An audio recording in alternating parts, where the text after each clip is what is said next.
Hi, and welcome to The Right Hook. I'm Susan T., and together we'll be exploring easy but effective techniques you can use to make your writing stand out. There'll also be an opportunity at the end of the video to try out your skills on what we covered.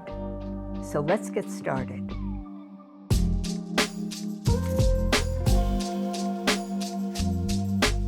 Summary versus conclusion.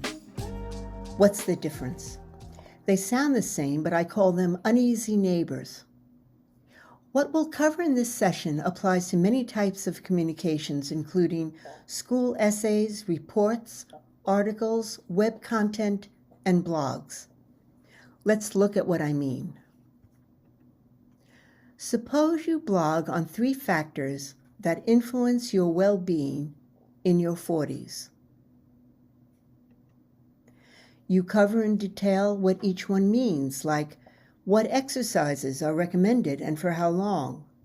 You describe the kinds of food you should eat, the components of a nutritious meal, and the necessity of keeping a food journal. You spell out several approaches for coping with the aggravation in your life. You're proud of your blog. 3 ways to flip your 40s into a better you. Now, how to end it. You could just relist the points you made earlier. Sure, you can change up the words, but there's still nothing new here. All you've done is summarize the points you made before. It's much more powerful to keep your audience engaged all the way through by ending with a piece of information that builds on what you've already told the reader. It's called drawing a conclusion. Here's what I mean. Suppose you're in a science class doing an experiment and you have to hand in a report afterwards. You're given a jar of pond water and told to look at drops of water under a microscope.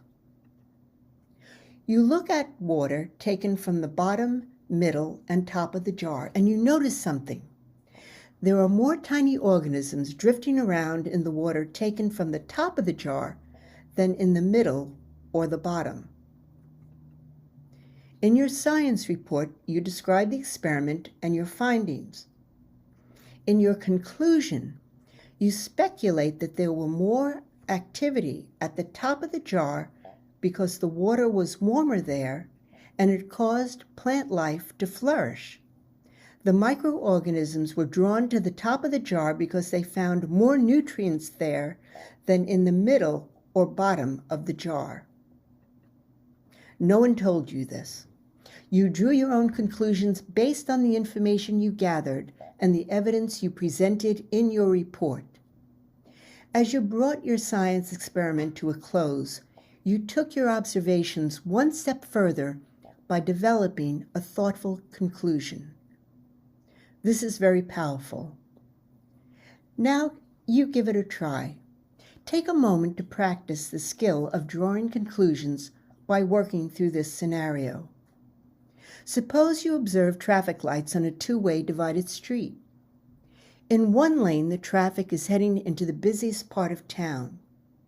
In the other lane, traffic is heading out of town. You notice that the traffic lights are timed differently. The vehicles in the lane heading into the heart of the city move slowly from light to light. The vehicles in the lane heading out of town can easily coast along. What are some possible conclusions? Here are 2 possible explanations. Take a moment to read them. You may have thought of more. The point is that you use the information you had to introduce brand new but reasonable ideas. Being able to draw conclusions, given what you know, puts you in a better position to hold your viewers' attention when you've brought them to the final words in your piece. Do you remember the blog on 3 factors that influence your well-being in your 40s? You covered in detail what each one meant, like what exercises are recommended and for how long. You describe the kinds of foods you should eat, the components of a nutritious meal, and the necessity of keeping a food journal. And you spelled out several approaches for coping with the aggravation in your life. Now consider these 3 possible endings. Which one is the weakest? Why?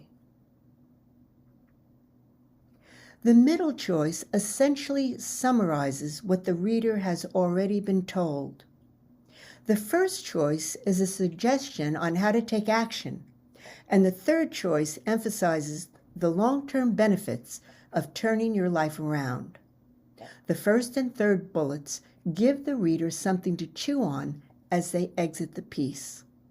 So let's recap. Understand the difference between a summary and a conclusion. Summaries are recaps, and they are often weak endings. Amplify your writing with a satisfying conclusion. As you write, there will be times when delivering a summary is called for, and that's fine as long as you're mindful that it's not the same thing as coming to a conclusion. Knowing the difference puts you in a stronger writing position as you near the closing bell. If you want to share comments, questions, or even writing samples, contact me at thewritehook123@gmail. Thanks for watching, and I look forward to seeing you at my next video.